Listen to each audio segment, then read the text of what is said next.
Three case studies showing how ICT can support hard-to-teach topics in secondary modern foreign languages, using web-based applications to support speaking and listening, using the internet to sustain students' interest, and using ICT to develop students' self-assessment and learning skills.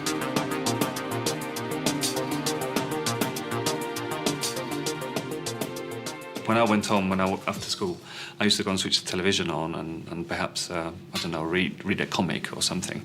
But these days, the first thing they do is they go home and switch on their computers. So they're used to working with their computers. So the fact that we're using tools that they are familiar with is a plus.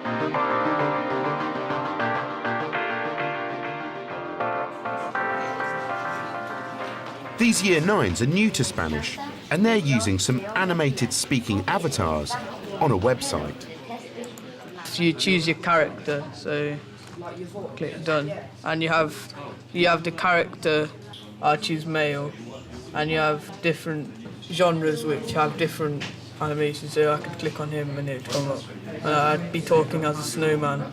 They get to have a little fun playing with creating new, funny-looking images of funny characters. But at the end of the day, they have to record a piece of Spanish, and they're encouraged to use grammatically complex, and a range of vocabulary. This is really what we're looking for. Well, I created a voci, and I'm just going to record onto it what we did in the lesson, about the subjects, like what we dislike and like. Me gusta mucho el español porque es muy interesante. Me encantan las matemáticas y el español. No me gusta tecnología porque es aburrido. Me gusta el español, pero no me gusta nada el francés. When you play it, it's exactly what you said into it. We use something like this every now and then in our schemes of work. We get to have all the boys using Spanish for at least a minute to recap and practice all the vocabulary they've been learning in the previous lessons. No me gusta la historia porque es difícil. No me gusta la geografía porque es aburrida, pero me encanta la historia. That bit there is excellent because you have no me gusta followed by porque followed by pero. So that's brilliant. Gusta mucho las ciencias, pero mi educación la información. They're not speaking to another person, they're speaking into a machine.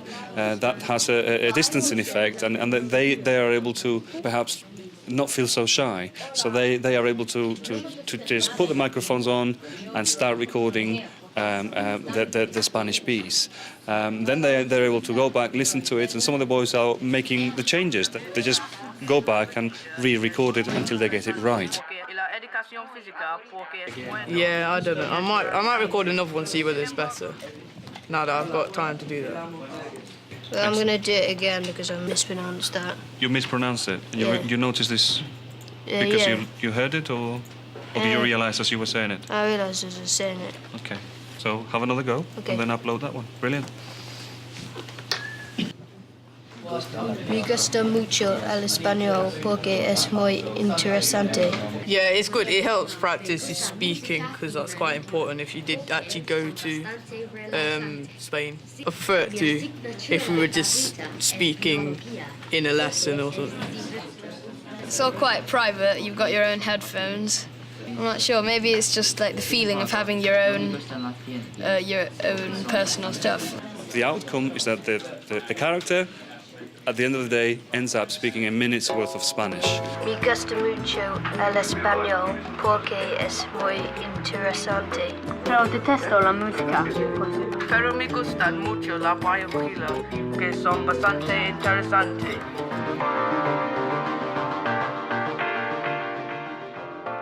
Buenos días, chicos. These Year 10s are using another live website to create multimedia posters to help them prepare for their GCSE oral. They're combining text, pictures and sound to illustrate the subject of healthy living. We each wrote the text as part of an assessment. so different paragraphs on different questions, and then uploaded them onto here. So I'm finishing editing mine and putting my photographs in it, and then I will record it and then I can upload the sounds to actually go with it, so when people come on it, they can actually hear my voice as they read it. No fumo. Mis amigas no fuman y mi familia no fuma. Me gusta como el Apolo ensalada siempre vivo la televisión. Como sana es muy importante mantenerse en forma. Talking Spanish to each other is one of the hardest things that we can... language teachers always have to set up all sorts of contrived situations for role plays in which they practice the language, but that's always in a very limited way, and this is the way, by setting a clear task with a very clear outcome. At the end of the day, they're going to have a poster, a multimedia poster with their own voices, and that focuses their efforts into the speaking. These web applications tend to be quite intuitive. They quickly grasp it. I mean, they grasp it quicker than I do. And there's a little play button here which you can play when you watch it, and it will just play it and you can listen to it. And I just have to upload each voice. And I just put that button wherever I want it, and then I press the play button and it just comes up. These texts are much easier to remember than if I'm just reading them out of my book.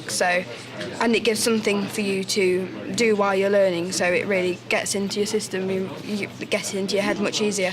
It's easier because you can have as many goes as you want with it. If you mess it up, you can just press pause and delete and then do a new one. So if you're speaking to a person, you can't really go back on what you've done. It's live on the internet, so they're not limited to school. So this particular piece of work was started at home, and today they're finishing it off.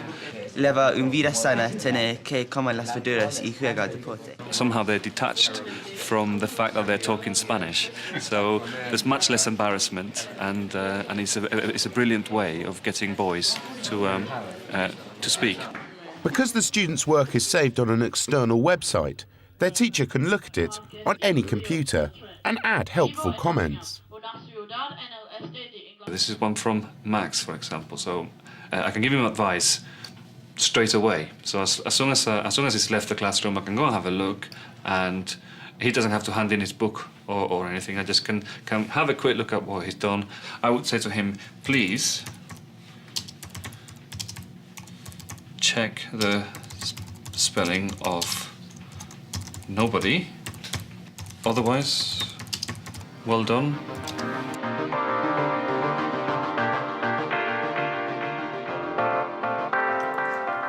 The students in this Year 11 class are refining their GCSE presentation. They're using another website to create a slideshow to illustrate the theme of holidays. To get the pictures in here, I've uploaded them onto Stupaflix. I mean, most of them are sort of old holiday photos. Well, first we added images in to help us with remembering what we should say in our presentation. Just recording our speech now. El verano pasado fui a los Estados Unidos con mis amigos, pero tuve que ahorrar mucho dinero. Y adoro el acento, pero generalmente... Cuando hizo mal tiempo nos quedamos a la casa de mis abuelos y jugamos los juegos de mesa todo el día. Okay, I've recorded it, so I'm now going to, I think, it's in my music, so I'm now picking the recording that I've just made up and putting it into the presentation. What we've done so far is the boys have prepared the image slideshows at home, and then when they come here, I've asked them to record their oral presentation into the image slideshow. So at the end of the day, they will have a video in MP4 format that they can put on their iPods or take home and watch on their computers or just watch online, because it will stay on the website. Cuando hizo mal tiempo, me quedé en mi habitación. The fact that it's on the iPods or the mobile phones, it just gives them access to it, so they're more likely to access it if it's on their devices that they carry with them all day. I did it by uploading my pictures first, finding what the timing was, and then just cutting and trimming my oral depending on what I had left. In the exam, you're allowed to use something called a crib sheet, where you have 30 words. So you're allowed to take that in, but you have to memorise the rest of the presentation, which has to last a minute and a half beforehand. So this is just an aid to help you remember it. Obviously, we're not allowed to take in the computers with us, but this is just like a little sort of exercise that helps us helps memorise it. I think that having the pictures and the words that come up at the bottom are just like words from actual crib sheet themselves. Well, it's something new, so I guess it's kind of more exciting because you use PowerPoint for everything else you do. So it's kind of, because it's new, you have a bit of a buzz. So does it work? Does it produce better spoken Spanish at the end of it? Yes, it does, because it focuses them into the speaking. It helps them identify which area they need improving, which bits they need to work on, and that's something that was clearly missing before we were able to have all these recordings in digital format.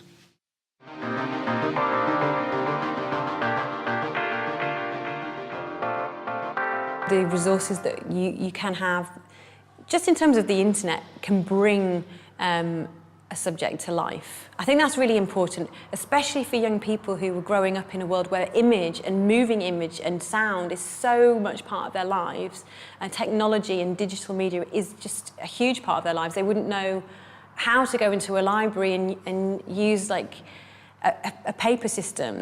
How would they do that? I just don't understand that concept. D'abord, vous allez regarder le clip. Fiona Hilton is using websites that her Year 10 students are familiar with to develop their interest in the French language. This is part of a social issues and equality topic on racism and ethnic diversity.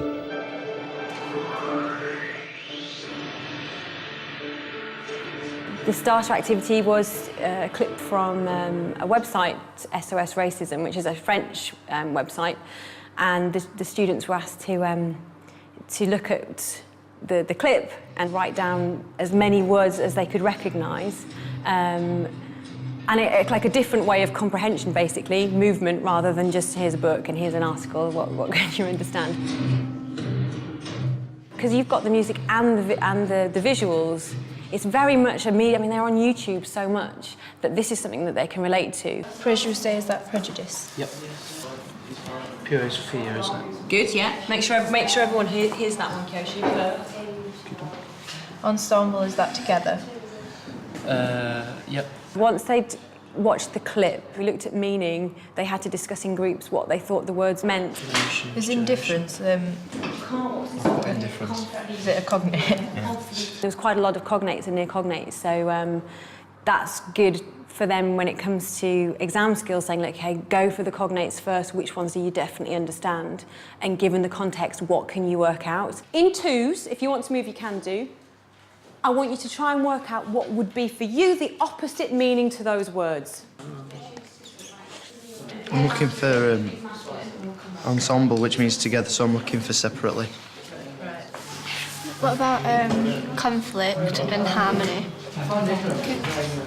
So that we've got some dictionary skills in there as well. It still links into the topic, but gives them extra vocabulary, and if they're doing that in groups, then they get much more than if they've just done it on their own. If we work together, we can stop combat of... Yeah, stop would racism. do. Yeah, excellent. Stop or combat racism. Super. The students then pursue their diversity project in the IT suite.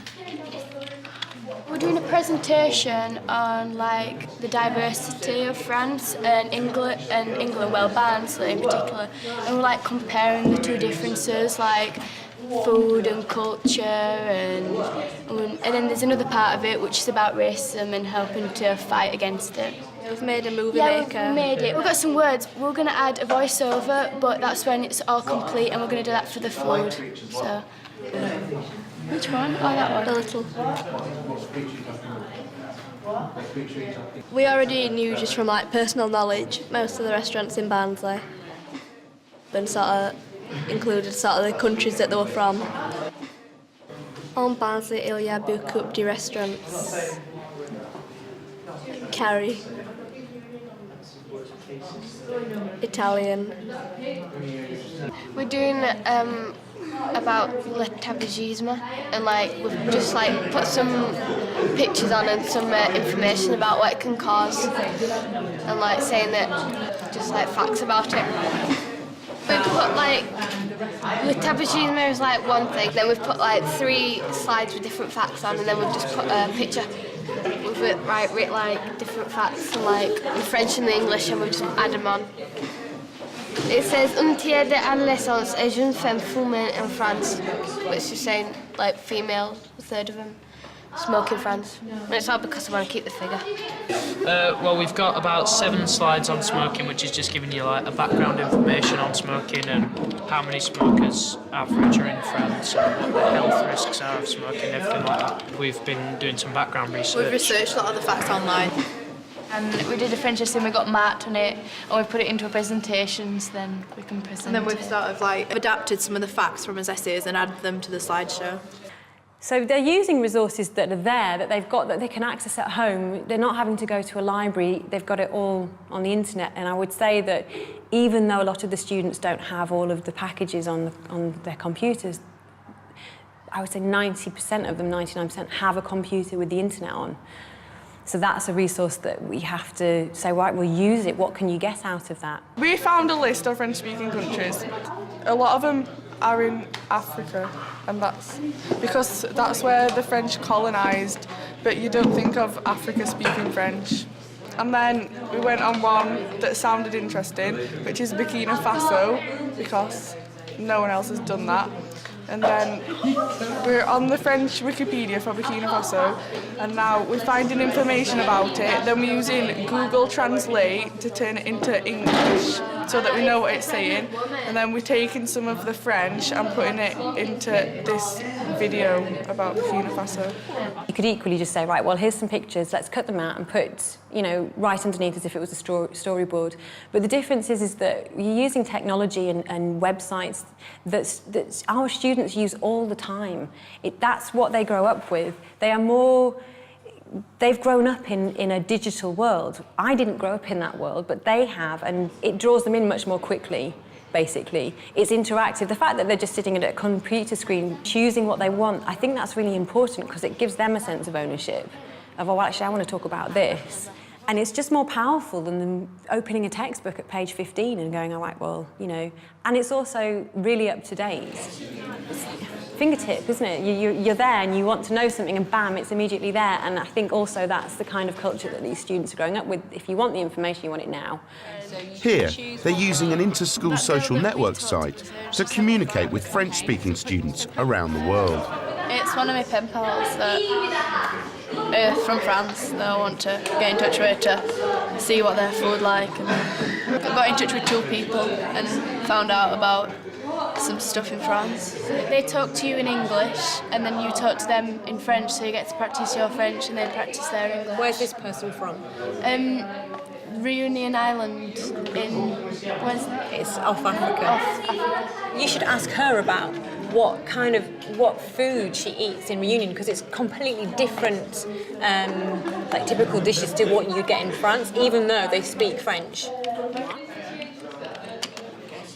The idea of it's fantastic because this kind of website is a way of bringing it to life. It's real people that the students are corresponding with, and they can see pictures of them. And I think that for the students is I think it's key, you know, oh God, it's actually a spoken language and these people are real. And oh, I've sent a message and I'm getting a message back.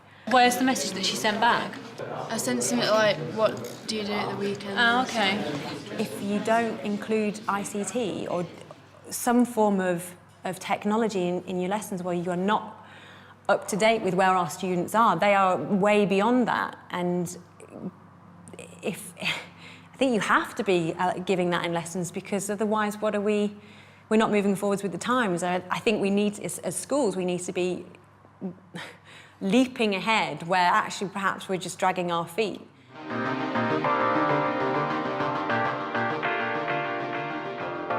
Today's lesson, or in fact the series of lessons that led up to today, were all about developing speaking skills and specifically focusing on pronunciation and clarity and getting the children to speak. And the problem with doing that in MFL is that when you've said something in a classroom, it's very hard to go back and actually do anything with it because it's out there in the ether. So in terms of assessment for learning, speaking is very, very difficult to help learners progress. Big picture then for this lesson today.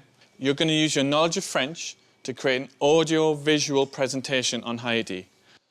Before they start on their presentation, Chris gets his class to establish their own criteria for success. What are our success criteria going to be to make this really good? Fluency. Fluency, brilliant. Pronunciation. Pronunciation. It's like it's got to be loud so so you can hear it. What we're going to call that? Clear, isn't it? So it's clear and loud. Try and use complex sentences. Excellent, well done. Let's go. The finished presentation will be about aspects of life in Haiti and the effect of the 2010 earthquake. That was like the first plan we made, because like it's like a mind map about what we were like, just like jotting down what we were going to write about in our script and stuff, and it was just like our first ideas going on.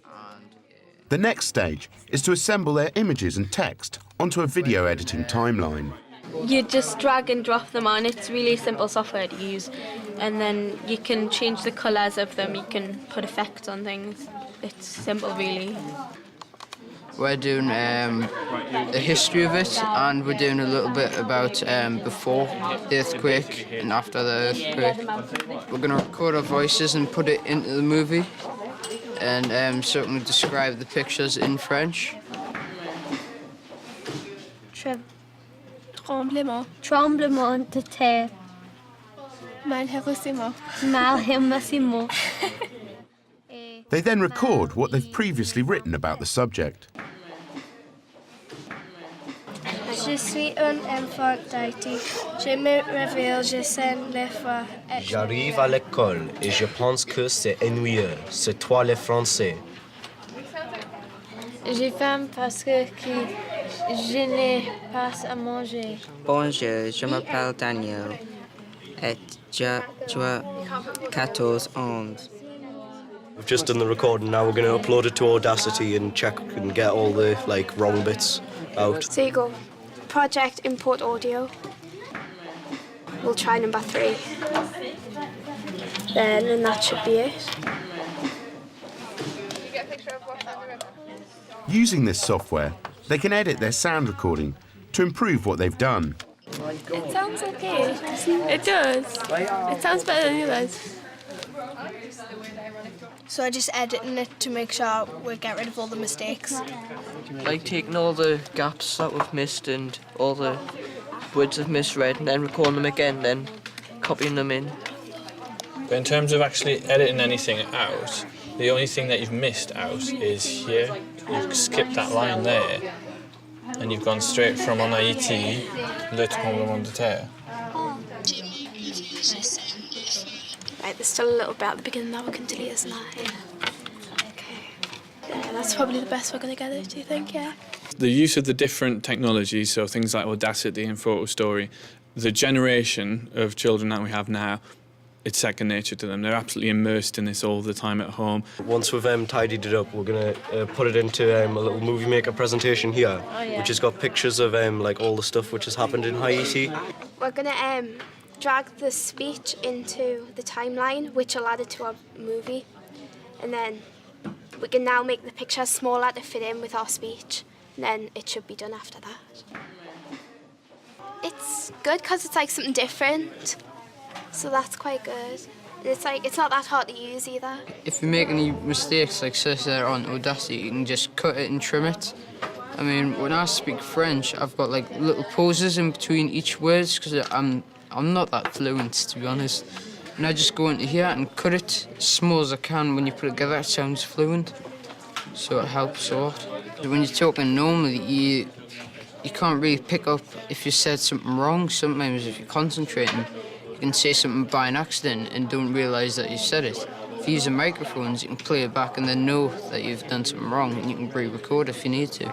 You could listen to what you'd recorded, and then you could hear what you said, and if there was one word you knew you'd said wrong, like you picked it up straight away. So it was helping you like listen out for like bits that have gone wrong and stuff like that, and improving like not your vocabulary but like how you say it. But how is the students' work monitored and assessed? To make sure that they stayed very structured in their approach to creating this product, we set up an e-learning portfolio, what we call a raffle, which is real assessment for learning, and it's basically just a checklist or sort of some success criteria which we give the children to work through, including saying I can, and then a skill they're developing because I have, and what they've actually done to do it, and also a space for them to upload evidence so that they can evidence the steps they're taking and the progress they're making in their learning. So that keeps it nice and structured. On the first one, we did like a spider diagram of all our ideas, and we had to upload it to here, and that's like our research focus. And then the next one is like to draft a script, but we can't upload anything because we did our scripts in my books, so we don't upload anything there. And then the next one is where you edit in Audacity. So like you can upload your Audacity file that you had, so I'll upload that now. So then you insert audio. If I now go and view this as the mentor, because I'm a mentor for this class, and I can then open up that evidence that she's uploading in her portfolio, so I can check just to make sure that that's being done. I can then look at the quality of that piece of work. So all of the evidence just gets goes up into the sky, into their portfolios, and then I can access it anywhere but a web access, so I can do this at home as well. The final one's the most important one, which is your final presentation. Upload to the internet into a link. So now when Sir clicks on our profiles, you can see that we've uploaded the video and everything, and you can click on the link and watch the video. And then in the little progress box, you've just got to click on the smiley faces, which one you want. What do you think we are? Green, probably. Yeah. Because we met the success criteria, and then that's that finished. Obviously, at the end of the day, learning a language is about communication, and a lot of the time it's about speaking. And that's something that I think we need to develop, and we need to use ICT as a tool. Go back a bit, back there. Because technology changes so rapidly, but pedagogy, and excellent and outstanding pedagogy, stays the same in many ways. It's only a tool.